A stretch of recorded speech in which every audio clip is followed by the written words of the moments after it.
안녕하십니까, 반갑습니다. 증시각도기 곽상준입니다. 이 강의를 들으신 분들은 성공할 확률이 굉장히 높아지신 거예요. 여러분이 투자하신 시간과 가치가 여러분에게 실질적인 노후를 보장하는 수단으로 돌아올 것이라고 저는 믿습니다. 이거 우리끼리 비밀입니다. 이거 딴 데 가서 말씀하지 마세요. 이런 강의하는 사람 거의 아마 제 생각에는 없을 것 같아요. 이건 실전을 해본 사람만 아는 얘기예요. With you, the sun is shining 24/7. Cause when we're together, it feels like we're in heaven. If it will get dark, you'll be my million stars. I know I can lean on you. 안녕하십니까. 네. 권순장의 브릿지 권순장입니다. 오늘은 한일 역전의 저자이신 이명찬 동북아 역사재단 명예위원님. 근데 놀라운 건 내가 한마디 얘기할게. 2019년도에 네. 내가 일본에 갔을 때 네. 기자 한 분이 네. 일본 어떤 80 정도 되신 너파 한 분한테서 네. 질문을 받았는데 네. 서울에 칼라 텔레비전 있냐고 묻더래요. 2019년도에요? 2019년도에. 질문이 대답을 못하게 만드는 질문이네요. 벙찌가 예. 맨날 일본의 언론이나 TV를 보면은 맨날 한국 까는 얘기들밖에 안 하거든요. 한국 비하하고 끼끼대고 웃으면서 한국은 아직도 미개한 후진 국가. 뭐, 혐한. 혐한으로 조배를 하고 있어요. 내가 그래서 이 책을 쓴 거야. 하도 화가 나고. 정말 내가 19년 9개월 동안 있으면서 일본이 이렇게 무식하고 무지하고 비열하고 이런 국가였나 하고 내가 진짜 참을 수가 없었어요. 그래서 내가 이 책을 쓴 거예요. 그전까지만 해도 일본에 대한 이미지가 전혀 안 했단 말이에요.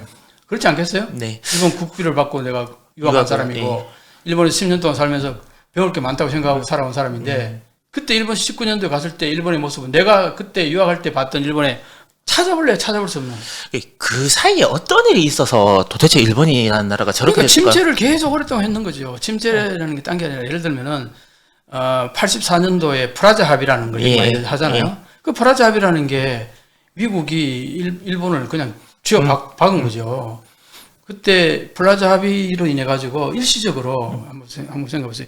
250엔이 있어야 100달러를 받았는데 프라자 합의해 가지고 100엔만 있으면 1달러를 받았단 말이에요. 그러면 2.5배 가까이 갑자기 국력이 뻥튀기 한 거야. 엔화로 환산하면.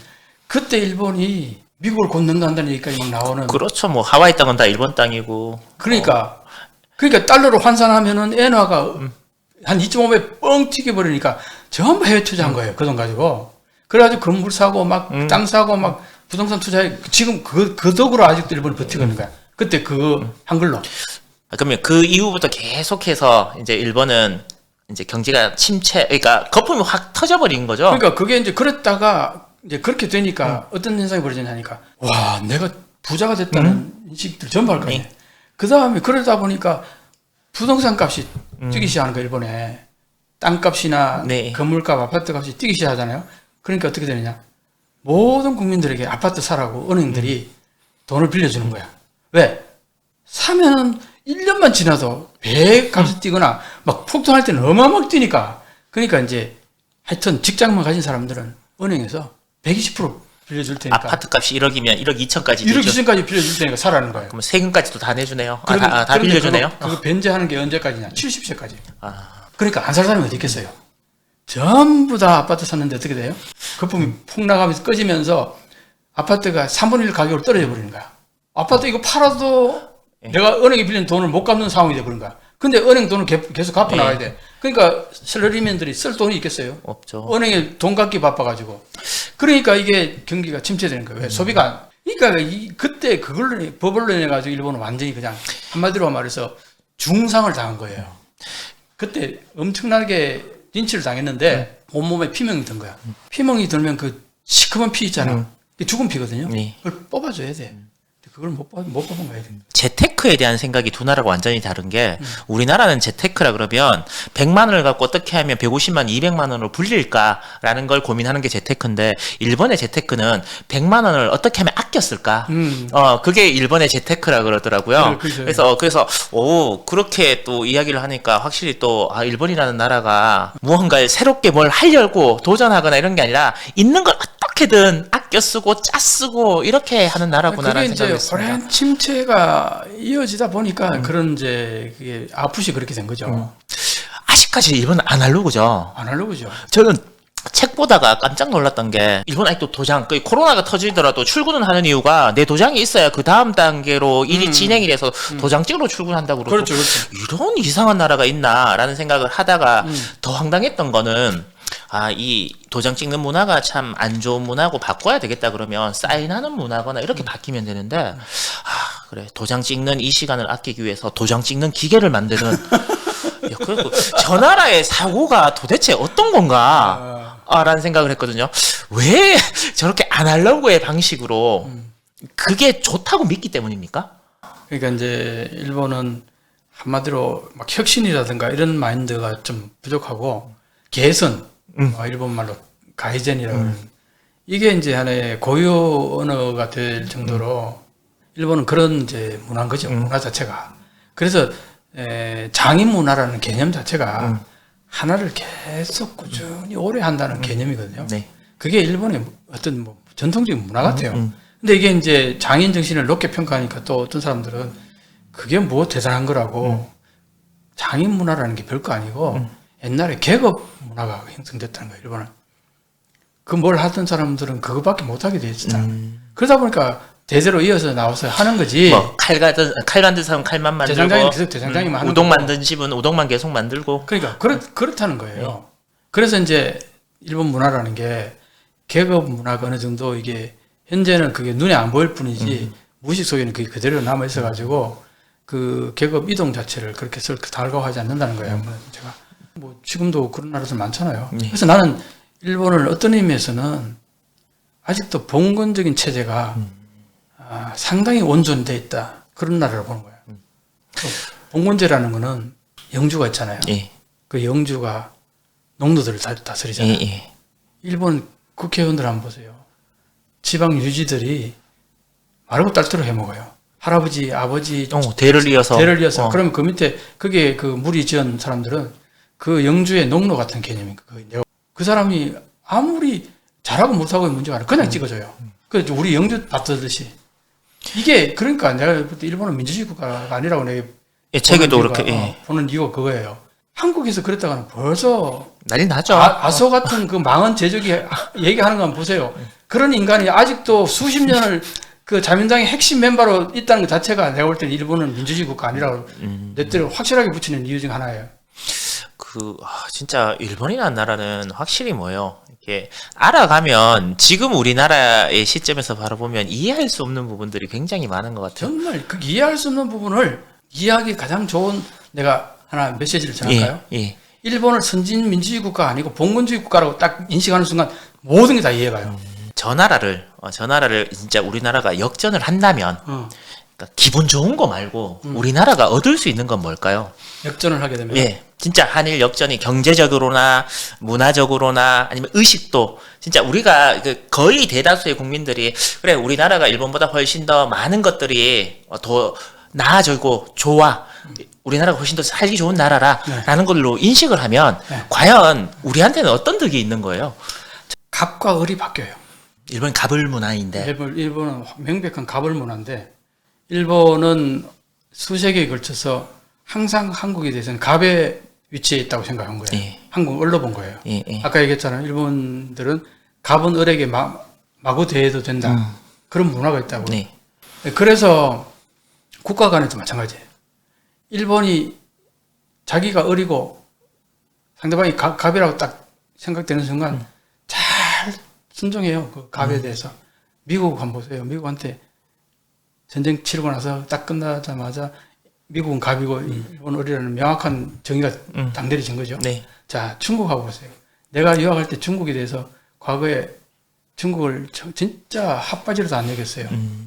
중국이 지금 저렇게 잘 나오고 있으니까 일본이 뭐 중국이 싫다는 감정이 있겠지만 그렇게 함부로 못 하잖아요. 하는 거 보면은. 그리고 저기 징용공 그 문제에 대해서도 일본은 그 지급했어요. 미쯔비시가. 중국은 했다니까요. 우리는 안 하잖아요. 그러니까 그런 부분 보면은 힘 있는 국가에 대해서는 일본은 확실하게 그 정의가 내려지면은 갑과 을이 작동한다니까요. 그러면 만약에 우리나라가 진짜 갑을 관계가 그러니까 우리나라가 한일 역전을 책 제목처럼 이렇게 하게 된다면 일본이 역사 문제에 대해서 뭐 진정성이 어쨌든 사과를 하겠다 맞죠? 거기에 진정성이 있는지 없는지는 또 추후의 문제이지만 그러면 역사 문제로 막 치고받고 지금 계속 싸울 게 아니라 우리는 일본보다 훨씬 더 나은 나라가 되기 위해서 노력하면 오히려 역사 문제도 자연스럽게 해결되는 부분이 있어요. 그런 부분이 있다고 내가 얘기하는 게 이 책의 주제예요. 예. 그러면 이제 결국은 한국이 갑이 되고 일본이 을이 된다는 건 뭐냐면은 을은 갑에게 아쉬운 소리를 해야 된다는 거예요. 우리가 그동안 계속 일본에게 을이었던 건 우리가 일본한테 아쉬운 소리를 해야 될 게 많았잖아요. 경제적으로. 네, 맞습니다. 도와달라고 네. 하는 부분도 있고. 그래서 일본이 지금도 맨날 하는 얘기가 한국이 저렇게 잘 산 건 우리가 다 도와줘서 저렇게 잘 산다는 얘기를. 자기들 잘 사는 것도 우리나라 남북 전쟁하기 때문에 잘 산 거 아닙니까? 그러니까. 그리고 저기 뭐 65년 그때 뭐 5억 달러 그것 때문에 우리가 잘 산다. 이 차관 예. 그런데 그때 그걸로 인해 가지고 그때 돈으로 준 게 아니에요. 10년 동안 용역과 물품으로 그 5억 달러의 가치를 3억 달러 무상, 2억 달러는 그것도 차관이란 말이에요. 나중에 돈을 주는 거 아니에요. 그럼 결국 3억 달러 정도인데 그것도 물품과 용역이라고요. 저는 학교 다닐 때 그 포스코 저거 영일만 밀어갖고 그 일본 차관 받아서 지었다 박태준 씨가 그렇게 맞아요. 예. 그거는 맞아요. 예. 그러니까 그게 하나 명확하게 남는 거고 지하철 있잖아요. 1호선 지하철 지을 때 그 일본에서 지하철 차량이 들어왔어요. 근데 차량이 일본에서 파는 것보다 2배의 값을 받았어요. 눈탱이 쳤군요. 그러니까 보세요. 내가 얘기하고 싶은 게 뭐냐면 5억 달러라고 얘기하는데 그게 달러로 들어왔으면은 얘기가 전혀 달라요. 달러로 들어온 게 아니라 전부 일본 제품 들어오고 그 다음에 일본인들 용역 와서 일한 임금 준 거예요. 그럼 쥐들 다 가지고 갔네요. 다 가져간 거예요. 장사하고 쥐들 고용하고 가마우지 경제라 그래가지고 지금까지 일본에 우리가 무역 적자가 얼마나 많아요. 네, 지금까지도. 그때 구조적으로 그렇게 일본이 심어놓은 거란 말이에요. 그게 자기들의 제품을 우리에게 와서 먼저 심어놨기 때문에 거기에 관련되는 제품들이 계속해서 들어올 수밖에 없는 그런 구조를 만들어놨기 때문에 지금도 우리가 그렇게 많은 그 부품들을 일본에서 수입하고 하잖아요. 그렇게 보면 그렇게 해서 일본이 이익을 본 거 60몇 조가 넘어요. 60몇 조가. 조금 가벼울 수는 있지만 우리나라 사람들이 꼭 알고 있으면 좋은 일본에 대한 것들에 대해서 한번 여쭤보고 싶은데, 그러니까 아까 뭐 용어는 어떻게 치고 뭐 천왕이든 어떤 사람 천왕으로 얘기하는 사람도 천황으로 얘기하는 사람도 있고 일왕으로 얘기하는 사람도 있고 그런데 일본에서 그 왕이라는 존재는 도대체 어떤 존재입니까? 저는 이해가 잘 안 되거든요. 이 부분은 상당히 얘기가 하기가 좀 쉽지가 않아요. 왜냐하면 일본에서는 너무나 민감하게 보기 때문에. 예. 그런데 이제 어떻게 보면 메이주신을 하면서 지금 현재 인간이잖아요. 예. 그 인간을 신으로 예. 승격시킨 거 아니에요? 그러니까 신도의 그 하는 신이란 말이에요. 하나의 자, 종교. 종교라 신도가 종교였잖아. 예. 종교의 신이란 말이에요. 예. 우리는 어떻게 성서에 하나님이 있는 거고, 그 다음에 또 불교는 불교에는 스가모니가 있는 거고, 그 뱃내에 올려놓은 거란 말이에요. 그랬는데 어떻게 됐어요? 그 신이 뭘 했어요? 전쟁을 치렀단 말이에요. 예. 전쟁을 치러가지고 패망을 했단 예. 말이에요. 그러면 어떻게 돼? 그러고 나서 인간으로 또 저기 예. 또 내려와 버렸어요. 예. 그러고 나서 지금 현재 사실은 종교가 없어져 버린 게 일본에. 종교는 없어졌지만 역시 여전히 그 정신 속에는 그 느낌이 아직도 그대로 남아 있는 거예요. 일본 국민들에게는. 그러니까 신적인 존재라고 보는 거예요. 이렇게 TV 보다 보면 뭐 대장성, 네. 그다음에 관방장관 뭐 이런 식으로 얘기를 많이 하잖아요. 그래서 뭐 요즘 네이버 찾아보고 뭐 이렇게 해서 아시는 분도 있지만 대장성, 관방장관 우리나라에는 없는 용어니까 관방장관은 어떤 거 보고 관방장관이라 그럽니까? 그 뭐 가장 비교하기 쉬운 거는 청와대 비서실장? 비서실장 개념이라고 보면 되는데 장관이에요. 장관. 예. 장관인데 사실상 2인자라고 보는 거예요. 그럼 높은 거네요? 높은 거죠. 총리 밑에가 한방장관. 그러니까 한마디로 안방 주인이라고 그런 얘기를 하는데, 그러니까 이제 아까 대장성은 이제 과거에 오쿠라쇼라 그래가지고 뭐 그 성 중의 성이라고 그랬어요. 경제를 총괄하는. 근데 그게 이제 오쿠라쇼가 분리가 되면 그때 너무 많은 군함을 가지고 있다 해서 아마 분리가 됐던 것 같아요. 그래서 지금은 뭐 경제산업성 뭐 예, 예. 이렇게 바뀌고 뭐 이렇게 했는데 하여튼 관방장관은 일본의 독특한 그 제도인데 굳이 따지자면 우리 청와대 비서실장 정도가 아닐까 그렇게 보는 거죠. 근데 좀 달라요, 다르긴. 그 일본의 사무라이 문화 이런 건 아직도 남아 있나요? 그게 메이주신 이전까지는 사무라이 세계였죠. 막부 세계 그게 사무라이들 세계예요. 예. 메이주신 이후에 이제 거기서 바뀌었다고 보는 거 예, 아니에요? 예. 그냥 하루 아침에 딱 바뀐 거잖아요. 그 바뀌었는데 뭐 2차 세계는 전쟁 치렀잖아. 예. 그럼 사무라이 마인드 그대로 있는 거지. 전쟁 치르는 거. 사무라이들 맨날 하는 게 전쟁이었잖아요. 예, 밥 먹고 밥 먹고 하는 게 전쟁이었으니까. 그리고 그러면 일본은 왜 저렇게 유럽 문화를 좋아하는 건가요? 이렇게 사진 찍은 거 보면 제복이 있잖아요. 유럽 사람들이 입는 옷같이 막 이렇게 해갖고 볼 때마다 저는 좀 이해가 안 되거든요. 그게요. 메이주신을 했잖아요. 메이주신 할 때 그 모델이 어딘지 알아요? 어디 프랑스입니까? 독일이에요. 아 독일이에요? 법은 독일법이고 예. 뭐 프랑스에 그때 이제 소위 말해서 그 우리로 치면 신사유람단이나 뭐 예. 그런 개념 있잖아요. 그때 젊은 사람들이 한 몇십 명이 이렇게 한번 시차를 갔어요. 메이주신을 예. 하기 위한 하나의 모델링을 찾기 위해서. 예. 그때 갔을 때 독일의 비스마르크의 정책을 상당히 호감 있게 본 거예요. 철혈 대상이라고 해요. 철혈 대상. 네. 굉장히 강권적인 예. 독일 시스템을 이제 많이 모방을 한 거죠. 유럽의 그 아이디어를 가져온 거니까. 그러니까 이제 유럽적인 마인드가 좀 있다고 보는 거죠.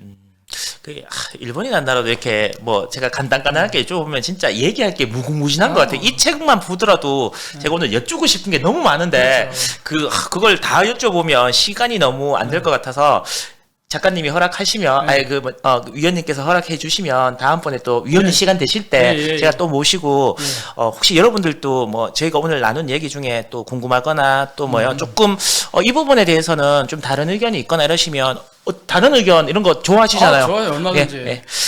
그러니까 댓글 달아주시면 제가 대신해서 또 여쭤보도록 하고요.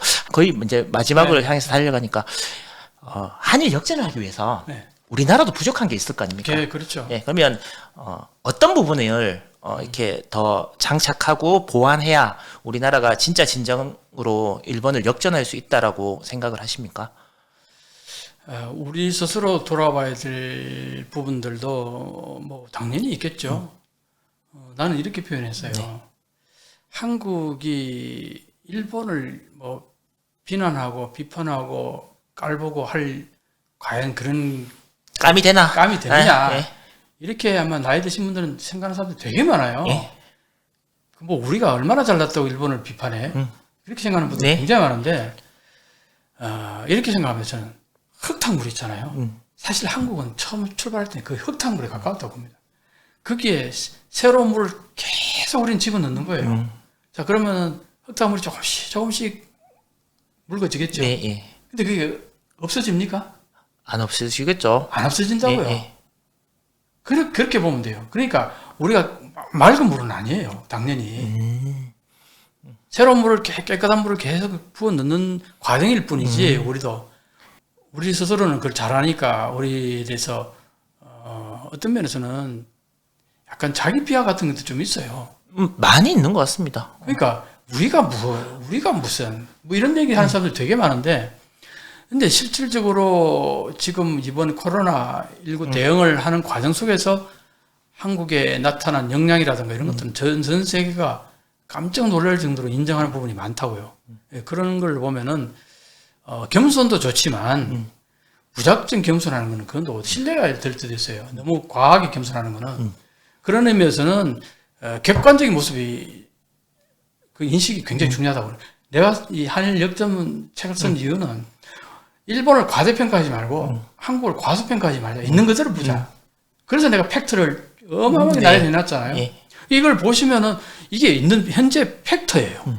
그 팩트를 보시고 그렇게 느껴진다면 그렇게 느껴지는 거고 팩트를 보니까 여전히 일본이 앞서가네. 그렇게 느끼시면 또 그렇게 느끼실 수 있는 거고 제가 그만큼 써놓은 거니까. 그리고 이제 이 한일 역전이라는 게 지금 완성이 됐다고 얘기하는 게 아니에요. 네, 이 책은 사실 그런 내용은 사실 아니지 않습니까?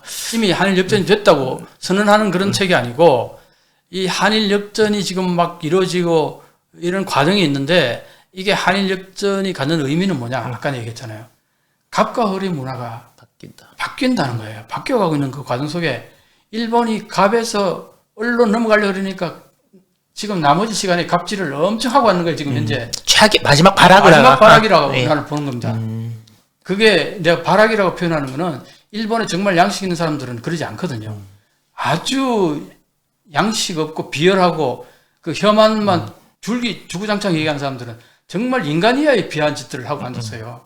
그런 사람들에게 내가 이게 쏟아내는 글들인 거지. 일본에도 정말 괜찮은 분들 많고 제대로 있는 역사인식을 가진 사람들 많아요. 근데 나는 그 사람들 편인 거고 일본 전체를 적으로 돌리는 게 아닙니다. 절대로. 네. 다만 역사 수정주의에 물들어가지고 군국주의를 부정하고 한국한테 나쁜 짓 한 적 없다고 그렇게 당당하게 얘기하는 사람 너무 많아요. 일본에. 어휴, 진짜. 정말 옛날에 그 뭐 관동 대지진 때 그 사실 자체를 부인하는 사람들도 어마어마하게 많고 이게 도대체가 명확하게 일본 정부가 인정했는 그런 많은 서류가 있음에도 불구하고 그걸 받아들이지 않고 맨날 한국을 비난하고 욕하고 비하하고 이런 인간들 보라고 쓰는 책이에요. 그럼 우리나라도 스스로에게 조금 자긍심을 참 얘기하다 보니까 이제 내 부족한 거에 대해서 한번 돌아볼 그게 필요한데 아까 얘기했잖아요. 우리 교통문화 같은 것들도 이런 거는 우리가 일본한테 배울 게 충분히 있다. 우리 차를 무한대로 팔기만 하고 주차 공간은 전혀 생각지 않고 그래 놓으니까 막 길가에 차 무질서하게 막 되는 거 보면 정말 짜증 나잖아요. 그래서 그런 부분은 우리가 꼭 일본을 좀 배웠으면 좋겠고 그리고 또 이제 제가 이런 얘기하면 항상 따라다는 얘기가 고령화 문제, 일본만의 문제가 아니잖아요. 네. 그 다음에 우리 저기 뭐지 소자녀 그런 네. 그 저출산. 일본은 뭐 소자녀의 문제라 그러는데 저출산 문제 이거 뭐 일본보다 우리가 더 심각하잖아요. 이런 문제들 그런 상당히 우리가 어떻게든 개선의 어떤 여지를 갖고 어떤 다음 정권 뭐 그 다음 정권 이어서 이 문제 해결하기 위해서는 꼭 뭔가 방책을 하나 마련해야겠다. 오늘 어떤 시간이었습니까? 저는 이야기를 나누면서도 몇 번 뭐요 이렇게 이거는 내가 다시 한번 꼭 생각을 해봐야 되겠다. 나는 왜 이렇게 생각을 못했지? 라고 책을 보고 나서 이야기를 나누면서도 또 이렇게 생각이 들었는데 혹시 그래도 뭔가 나는 부족한 것 같고 인정할 수 없어 이렇게 생각하시는 분들은 한일 역전이라는 이 책을 꼭 사서 한번 읽어보시면 정말 뭐예요 책값이 아깝지 않을 거고요. 너무 바빠서 더워 죽겠는데 책은 못 보겠다라고 하시면 유튜브 채널 한번 말씀해 주시죠. 이명찬의 한일 역전 TV라고 시작한 지 얼마 안 됐습니다만 뭐 최근에 도쿄 올림픽에 대해서도 한 30분 가까이 되는 거 하나 올렸습니다. 앞으로는 뭐 자주 올릴 거예요. 꼭 한번 봐주시기 바랍니다. 네, 그 유튜브 채널 가서 이렇게 보시면 정말 지금 일본의 현 주소를 여러분들 명확하게 아실 수 있는 그런 시간이 될 것 같습니다. 저에게는 정말 의미 있고 소중한 시간이었는데 여러분들께도 그런 시간이었을 거라고 저는 믿습니다. 긴 시간 좋은 말씀 해주신 위원님께 감사드립니다. 고맙습니다. 제가 한마디 한 말씀. 오늘 얘기를 너무 이 말하는 형태로 제가 평소에는 조금 뭐 점점 떨면서 학자적인 마인드로 얘기를 하는데 오늘은 굉장히 자유롭게 이제 얘기를 했는데 그건 이제 우리 사회자님께서도 그런 부분하고 이렇게 잘 맞아서 그렇게 한 거니까 혹시 좀 뭐 말투라든가 이런 부분에 조금 불편한 점이 있었다고 하시는 분이 계시면은 용서해 주시기 바랍니다. 요건 저에게 칭찬은 위원님께 해주시면 됩니다. 아무튼 의미 있는 시간이었습니다. 고맙습니다. 예, 감사합니다.